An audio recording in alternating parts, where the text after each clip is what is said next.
I had a candid conversation with my 75-year-old father on Sunday, and he's a smart guy, Caltech trained engineer. He actually doesn't watch the videos necessarily that I put out on this channel, so he's not biased in any way. And I said, Dad, and he studies all the science, bit of a career in, biomedicine and, did some things with biomedical devices. So he's not completely foreign to this stuff, but he's not qualified like you.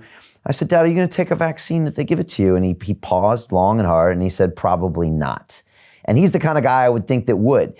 And he said, my concern is this, is they will never test this vaccine on anyone my age or anyone with maybe any kind of compromise. They'll test it on these healthy people.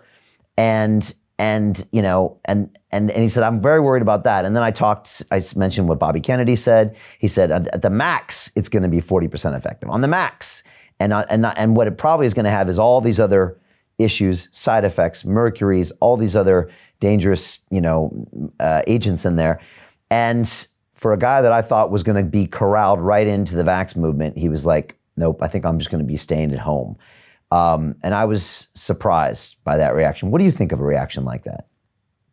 Well, I think that's the reaction of most intelligent elderly people like myself, like my husband's 81. I mean, he was told he had pneumonia and he has COPD in his 30s. He was told get the vaccines, and he kept getting sicker and sicker. So about 5 years ago, we stopped it all, and he's never been healthier since that time. He's never been healthier since I met him. So intelligent people are starting to look at the data that's coming out saying, yeah, well, it doesn't make sense that if the commercials we see on TV, as you age, your immune system weakens, so you get 4 times the dose in the elderly. Well, that makes no sense. You prevent exposure. You don't inject 3 different weakened, or attenuated flu viruses. They're not weakened if your immune system is weakened. They're strong to you, and the vaccines are killing people. So what I think about that is that's why they have to do the COVID-19 and roll out the mandates.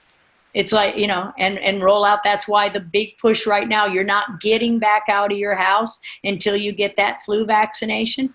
Just did a case last year of a mandate in vaccine court. 87-year-old man, had the usual problems of an 87-year-old man, high blood pressure, some other things going on, some frequent urinary tract infections, which are inflammatory, by the way. In order to go to his clubhouse at his retirement home, he had to get the flu vaccine. 24 hours later, he's dead. Very clear the flu vaccine caused that heart attack. And the court said it was natural causes. And again, the court is part, it's a whole chapter of the book on how corrupt the whole system really is to cover this up.